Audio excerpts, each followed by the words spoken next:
Selamat siang, Dian.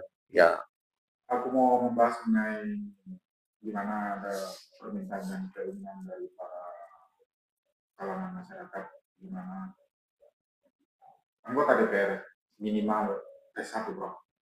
Karena para pemohon menilai secara pendidikan minimal sekolah menengah atau SMA bagi calon DPR tidak sepadan dengan kewenangan konstitusional. Menurut pemohon, pendidikan kedua tersebut tidak menjamin adanya kapasitas intelektual, kemampuan analitis maupun kualitas legislasi yang memadai. Pandangan Prof sebagai akademisi dan hukum tata negara melihat permohonan ini dari kacamata Prof sendiri seperti apa? ya, kalau dimensi akademisi dan pakar hukum tata negara bagi kita semua yang berkecimpung di dalamnya, sebenarnya menginginkan hal seperti itu. Persyaratan pendidikan minimal S1 itu atau yang sederajat ya. S1 adalah sederajat. Bisa saja dia D3, tapi dia mempunyai keahlian-keahlian tertentu dan pengalaman-pengalaman dalam bidang tertentu, itu bisa disejajarkan dengan S1.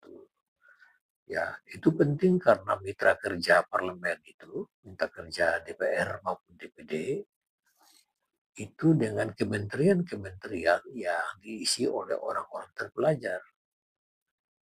Ya, misalnya rapat dengar pendapat saja antara menteri atau kementerian dengan DPR atau DPD. Menteri walaupun dia bukan guru besar, mungkin dia S1 atau S2 atau ada yang dokter juga. Tapi dia punya tim ahli ya yang berpendidikan tinggi ya, ya lulusan dalam negeri dan luar negeri di universitas ternama. Nah, kalau anggota DPR atau DPD atau DPRD ya, itu hanya pendidikan SMA atau sederajat. Jomplang dong ya, tidak nyambung ya toh.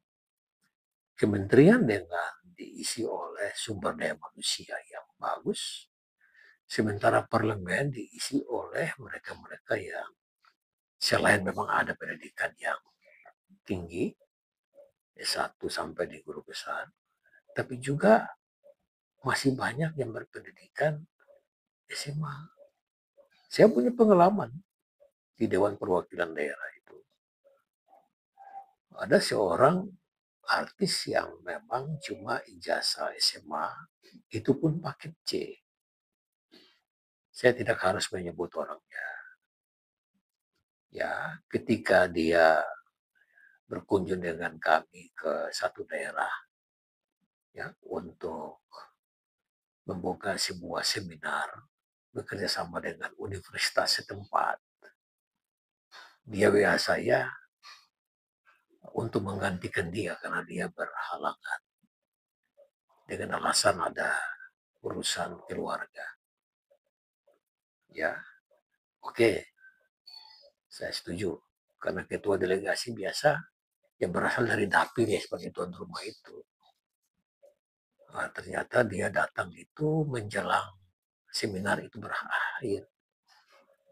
Yang menghadiri seminar itu guru besar semua. Sedangkan dia kemana? Tadinya saya berpikir dia tidak memiliki etika keparlemenan yang memadai. Tapi ternyata perkiraan saya itu meleset. Bukan itu. Artinya dia merasa rendah diri berhadapan dengan ya audiens yang waktu itu minimal itu magister sampai doktor dan profesor. Ya kan dosen-dosen semua itu. Dosen-dosen di dapil itu diundang semua. Jadi rupanya di situ. Nah, dalam prakteknya waktu saya di DPD RI 10 tahun itu sama juga.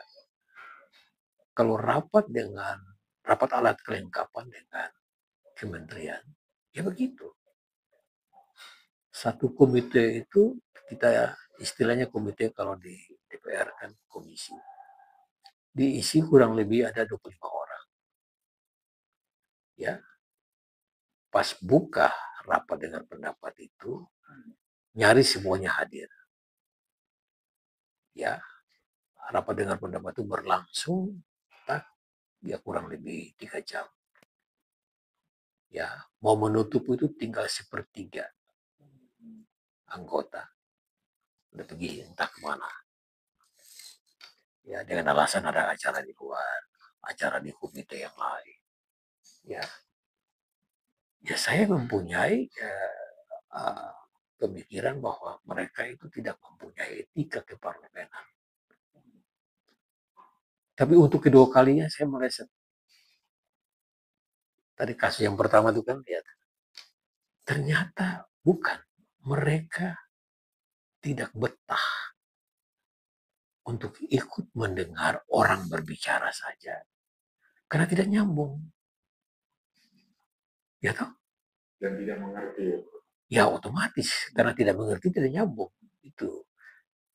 Dan otomatis tidak menguasai isu yang kita bicarakan bagi kepentingan bangsa dan negara. Seperti itu. Apakah kita mau membiarkan hal itu terjadi terus-menerus?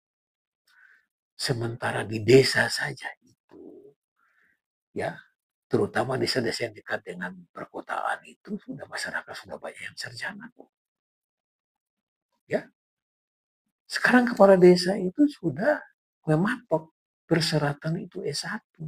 Tidak semua desa, tapi mayoritas kepala desa di Indonesia itu sudah persyaratan S1. Kalau kepala desa sudah dipatok dengan persyaratan minimal S1, anggota parlemen yang berada di tingkat pusat itu harus juga S1 dong. Atau yang sederajat lah. Kan begitu.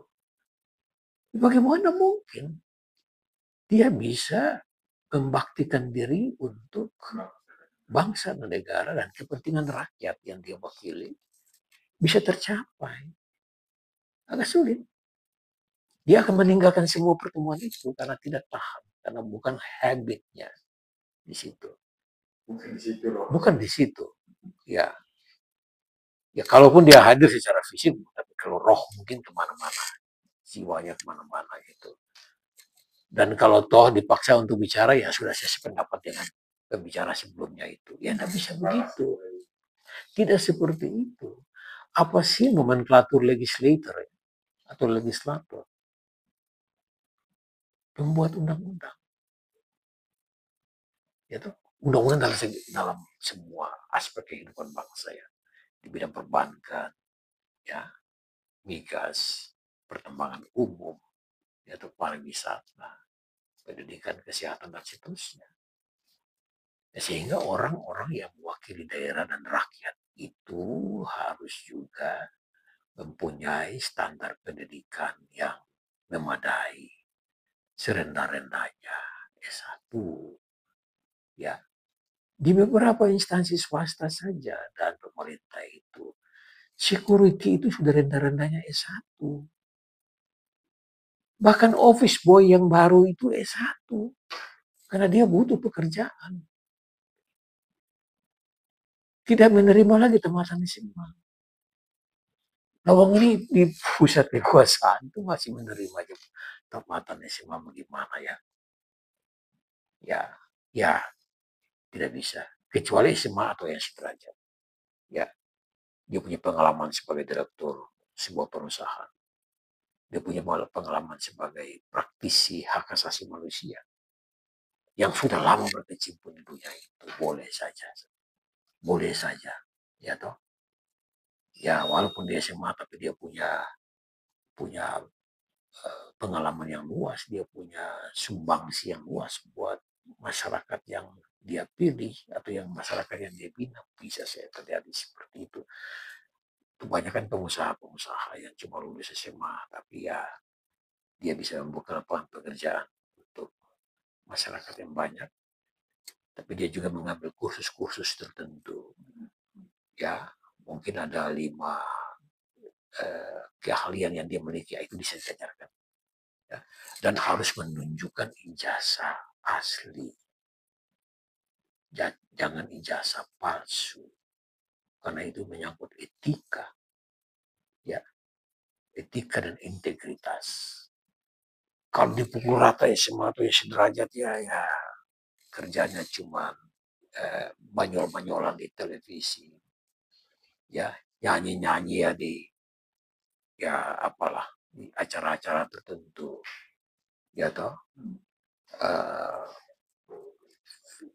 Di sinetron-sinetron tertentu. Ya, itu mungkin penting bagi dia. Tapi kalau untuk duduk di lembaga negara, tidak mungkin, Pak. Tidak mungkin. Ya. Di desa itu kepala puskesmas itu dia pendidikan kesehatan masyarakat S1.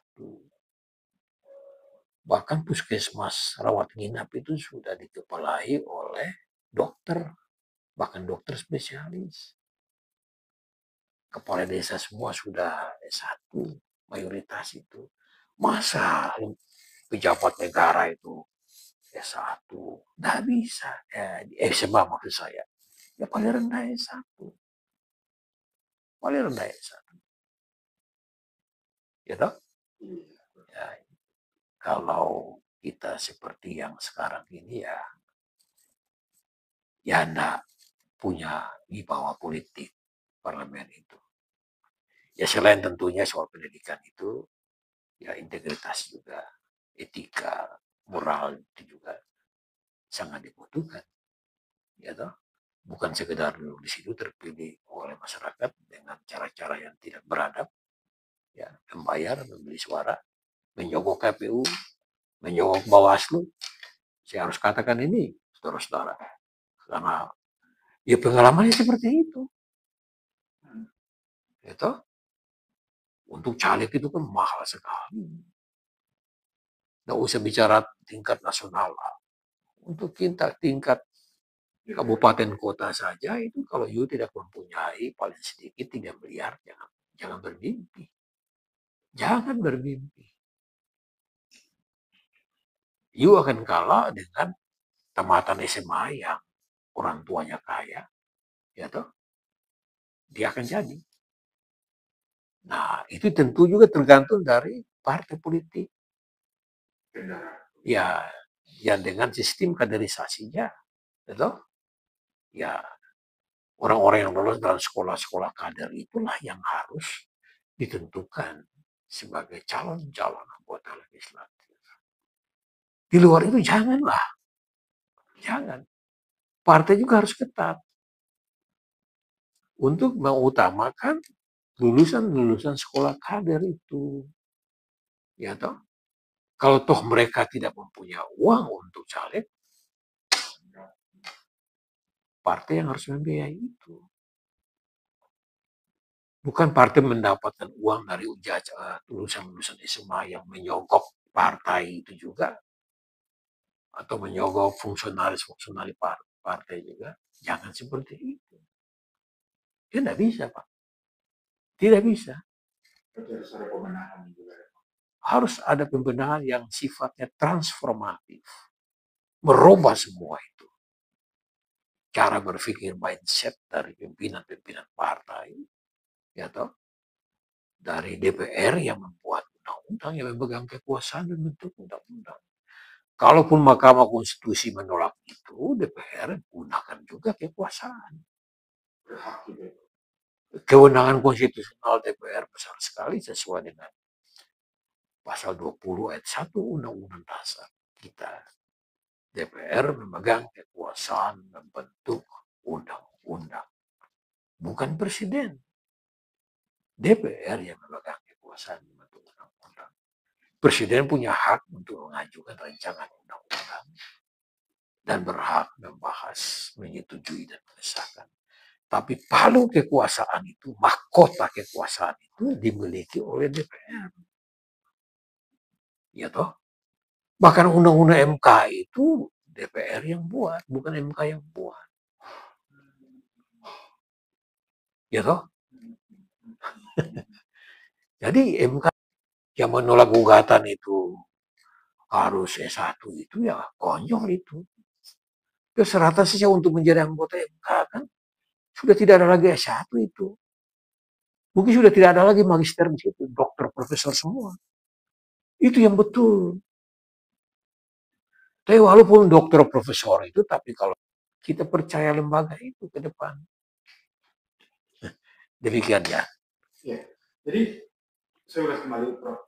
Kalaupun ini kewenangan ada di DPR, apakah memang undang-undang ini bisa untuk dijalankan atau langsung diterapkan di dalam pemerintahan supaya tidak memanjang persoalan ini untuk masyarakat gelar, supaya memang bermutu kualitas dari orang-orang yang duduk di legislatif. Ya, untuk membuat sebuah undang-undang itu kan waktu yang panjang sekali. Biaya yang besar. Ya, ya sebuah undang-undang itu mungkin bisa dengan uang sidang dan uang segala macam itu ya. Daftar inventarisasi masalah itu juga hitung duit itu. DIM. Kalau fraksi-fraksi muncul dengan DIM masing-masing 10 DIM atau apa, itu juga ya ada mekanismenya untuk nominal tertentu yang harus disalurkan. Ya mungkin ini tidak salah juga karena mereka berpikir juga untuk kepentingan bangsa dan negara ya. Ya mereka kan harus di fooding juga sebetulnya ya, dan mereka juga harus melayani konstituen ya, masyarakat yang membutuhkan itu biasa itu ya. Tetapi memang kalau membutuhkan waktu yang panjang itu dengan melibatkan juga pakar-pakar hukum ya, kalau itu di bidang politik itu biasa politik dan hukum tata negara yang diundang itu ya, itu juga duit itu ya, memang harus dibayar ya, yang kepakaran itu harus dihargai lah, wajar itu walaupun tidak besar-besar banget ya. Kalau sudah matang seperti itu terus MK membatalkan lagi dengan agenda-agenda tertentu, dengan kepentingan-kepentingan politik tertentu ya susah. Ya toh? Tidak kelar semuanya. Ya 9 hakim itu aja. 3 mewakili DPR, 3 mewakili Presiden, 3 mewakili Mahkamah Agung. Itu mempunyai konsep, visi yang memang tidak sama. Mempunyai agenda juga yang tidak sama. Mempunyai skenario juga yang tidak sama. Berbeda-beda. Ya kita tahu semua lah bahwa untuk menjadi hakim MK itu negarawan sejati lah. Ya, kepakarannya, ya kompetensi keilmuannya tinggi sekali. Tapi itu saya tidak cukup. Tidak cukup. Kualitas, kapasitas, etik, moral, spiritual itu juga harus memadai.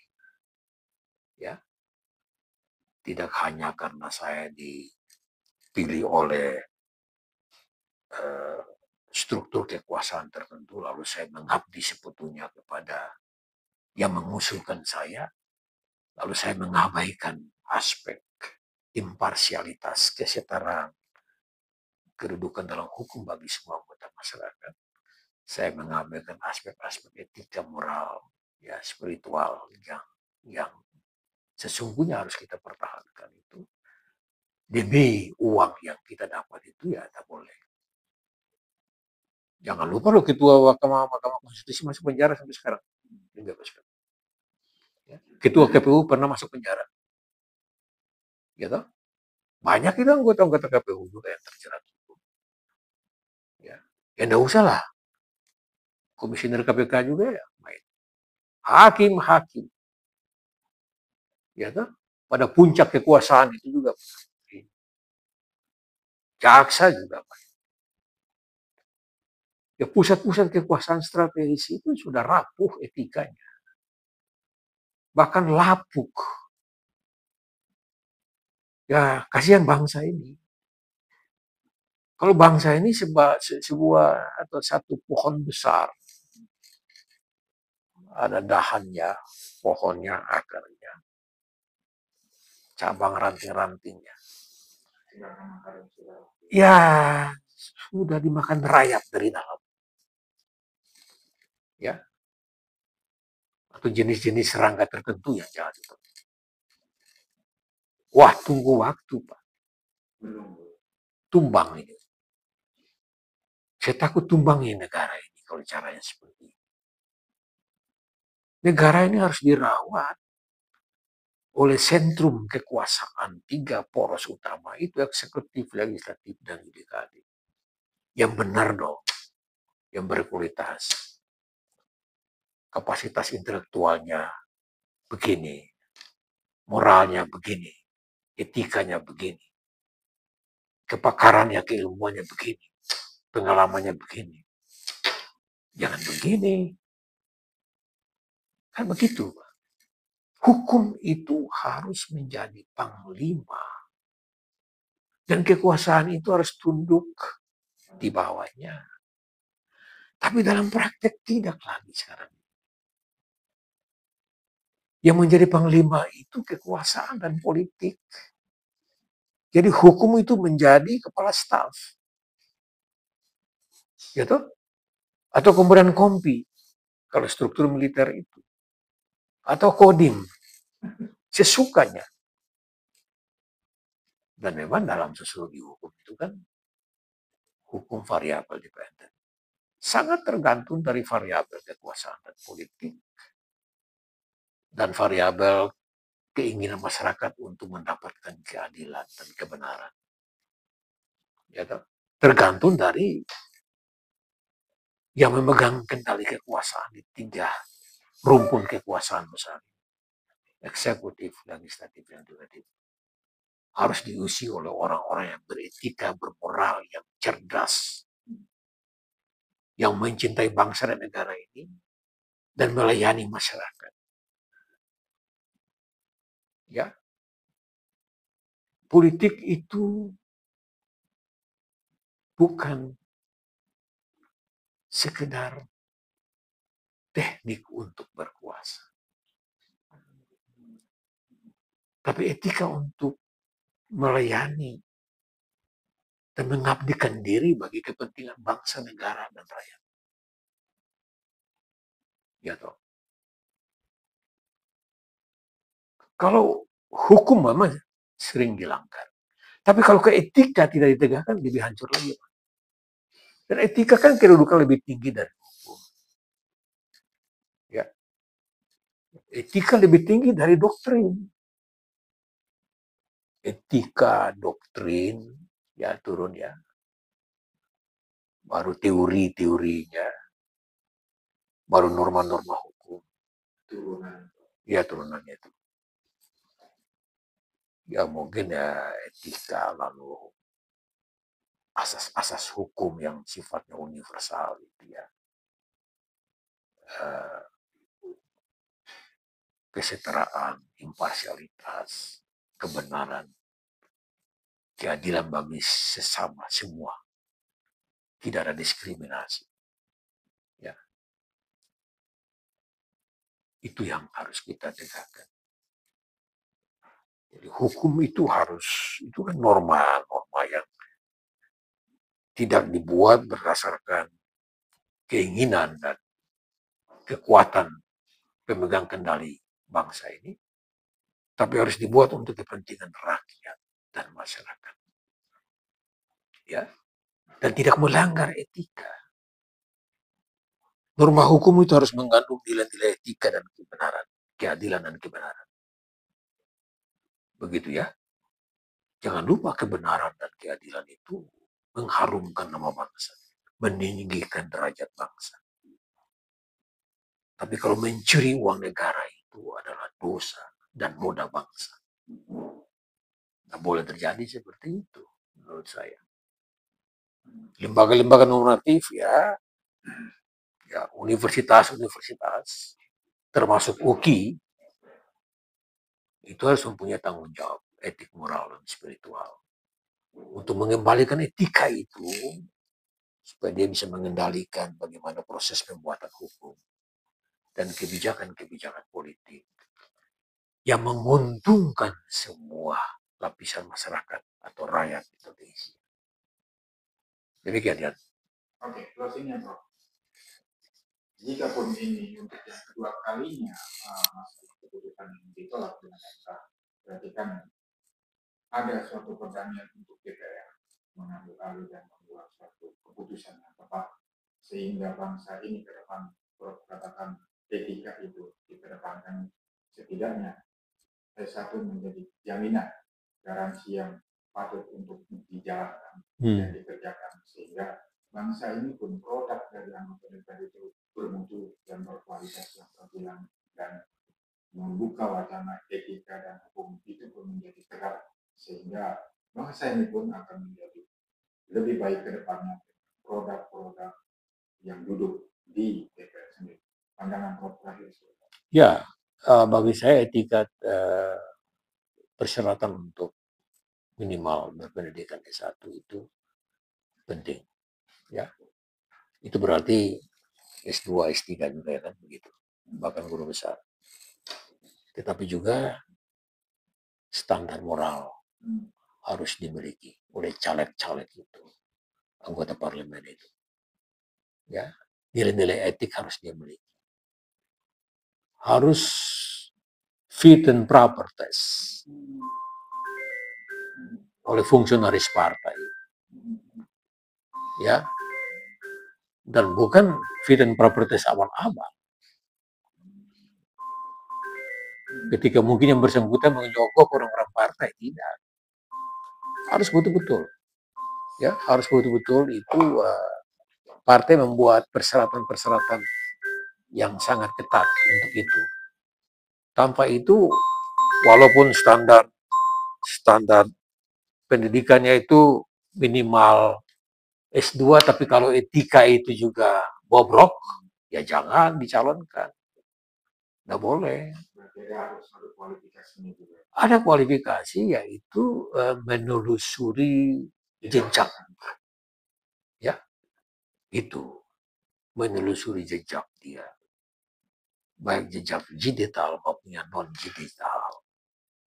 Apakah dia pernah apakah dia melakukan korupsi, apakah dia berperilaku baik dalam masyarakat. Ya toh? Kan begitu. Apakah dia pernah melakukan kekerasan ya seksual terhadap orang-orang tertentu dan sebagainya itu. Ya toh? Itu juga harus diperketat. Sebetulnya mekanisme ke arah sana sudah ada. Setiap caleg kan harus ada surat keterangan catatan kepolisian tuh. Ya, ya. Tapi banyak perbuatan itu yang diketahui, tapi juga ada perbuatan yang tidak diketahui. Ya, jadi dia harus diselusuri itu betul-betul. Ada tim khusus dari partai itu untuk menelusuri calon ini nih. Ya, ya, ya tuh siapa namanya, tanggal lahirnya, sekolahnya di mana, itu pekerjaannya apa yang sudah dibuat, baik buruknya itu sudah harus tercatat dengan baik. Dengan begitu maka kita akan menghasilkan ya produk ya, output itu ya, dan outcome itu ya, manfaat itu bagi bangsa dan negara itu, karena mereka akan membangun bangsa dan negara di bidang legislasi dan pengawasan terhadap APBN, terhadap pelaksanaan undang-undang tertentu. Sebab kalau watak para legislator atau anggota DPR yang selalu memamerkan kekayaan dan keangkuhan, ya kesombongan, apakah itu kesombongan intelektual, kesombongan profesi, ya, dengan menunjukkan bahwa saya ini pejabat negara dan bla bla bla. Rakyat itu sudah muak. Iya. Demo yang kemarin misalnya menjarah rumah-rumah tertentu. belum tentu kita menghakimi yang menjara itu brengsek, belum tentu. Mungkin itu mereka menumpahkan kekesalan. Ya, karena mereka lihat, waduh, ini anggota-anggota DPR atau pejabat-pejabat publik lainnya itu udah bermewah-mewahnya. Perilaku lalu lintas di jalanan itu sudah bentak-bentak orang seenaknya. Dengan mobil-mobil mahal, sementara kita ini hidupnya susah banget. Ya, susah banget untuk menjadi anggota DPR, saya susah. Itu misalnya seperti itu. Ya sudah, amarahnya dilampiaskan saja. Dilampiaskan saja. Kita harus berpikir positif juga. Ya, selain juga mungkin ada yang memang penumpang gelap yang memanfaatkan kesempatan ini. Gitu. Tapi itu kan bisa dihitung dengan jari sebetulnya. Keresahan, kemuakan, kejengkelan kolektif rakyat terhadap sejumlah anggota DPR atau pejabat publik itu mereka lampiaskan melalui demonstrasi. Itu pelampiasan, nggak bisa. Itu hukum alam juga, itu hukum alam, Pak. Ya toh? Ya mungkin juga seizin yang maha kuasa itu bisa terjadi seperti itu. Kan sejarah umat manusia kan begitu juga. Kalau kita telusuri ya, sejarah umat manusia begitu. Demikian ya. Ada lagi, Bro? Ya sudah cukup. Mudah-mudahan ya teman-teman di DPR, pimpinan DPR, partai politik bisa berusaha untuk memperbaiki ya, marwah di bawah ya kapasitas kelembagaan dari lembaga legislatif kita ke depan ya, supaya dia juga bisa apa namanya mempunyai wibawa politik yang besar, bisa menyaingi dua poros kekuasaan ya, eksekutif dan yudikatif itu. Kalau eksekutif ya, kalau eksekutif dan yudikatif sudah beres kalau soal pendidikan. Udah beres, Pak. Jokowi bisa jadi presiden tapi tidak boleh jadi hakim karena bukan sarjana hukum. Misalnya seperti itu. Pak Prabowo bisa jadi jenderal, bisa jadi presiden, tapi tidak mungkin jadi hakim karena sudah dipatok begitu, gitu. Gitu. Tapi figur Pak Prabowo tidak diragukan soal itu. Kecerdasan intelektualnya, pengalaman dalam pemerintahannya, komitmen yang kuat untuk merah putihnya, gitu. Konsistensi untuk kepentingan rakyat banyak itu penting. Sehingga dia juga harus ditopang, disupport oleh orang-orang yang mengelilingi dia. Baik dari partai, fraksi maupun orang-orang yang pernah duduk dalam tim sukses dan relawan. Atau kita yang di luar itu juga mensupport beliau.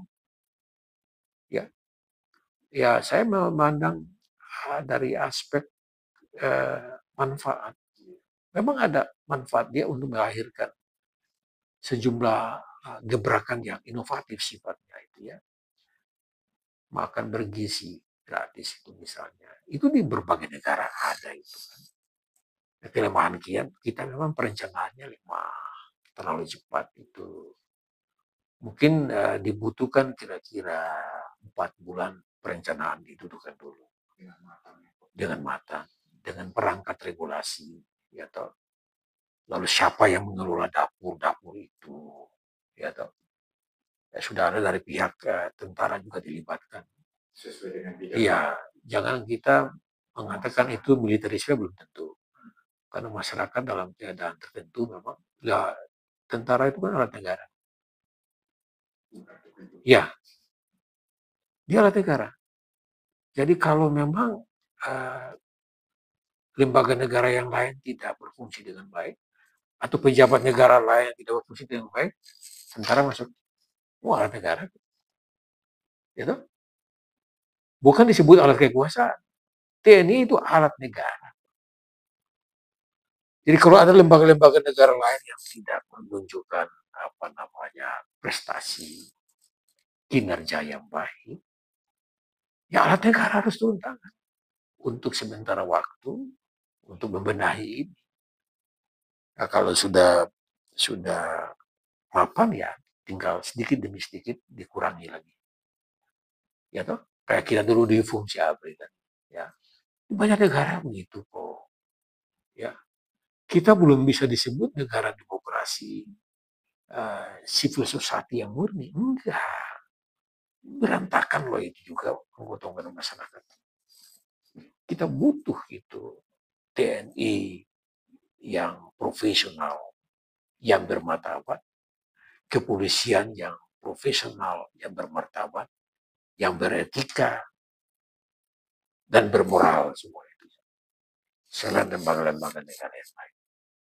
Dari pusat sampai di bawah secara struktural. Strukturnya kita benahi, kultur politik juga kita benahi. Etika kita benahi. Moralitas pejabat negara itu kita benahi juga. Sehingga sebetulnya selain reformasi Polri, ada juga reformasi lembaga-lembaga negara yang lain. Sebab jika tidak sangat berbahaya. Ya toh? Kita sangat mencintai NKRI dan Pancasila. Ya, kita taat padanya. Tapi ketaatan kita bukan sekedar sifatnya lip service, tidak. Jargon-jargon politik tidak. Tapi hati yang murni. Ya, apa ya? Akhlak dan adab. Akhlak dan adab. Ya, adab, akhlak. Dan kalau dia orang-orang yang beragama, dia harus mempunyai akidah yang kuat. Nah, kalau dia orang-orang yang mempunyai adat istiadat yang kuat, ya dia harus juga menunjukkan. Sehingga ada adatnya, ada adabnya, akhlaknya, akidahnya. Semua terangkum menjadi satu kekuatan batin yang besar. Ya, sebagai paradigma bagaimana kita bernegara, berbangsa, dan bermasyarakat. Di bawah naungan Pancasila sebagai dasar negara. Sebagai the spirit of the nation, ya, force gates-nya, sebagai jiwa kepribadian yang pertama itu bangsa dan negara. Demikian. Terima kasih banyak. Terima kasih, Prof. Ya.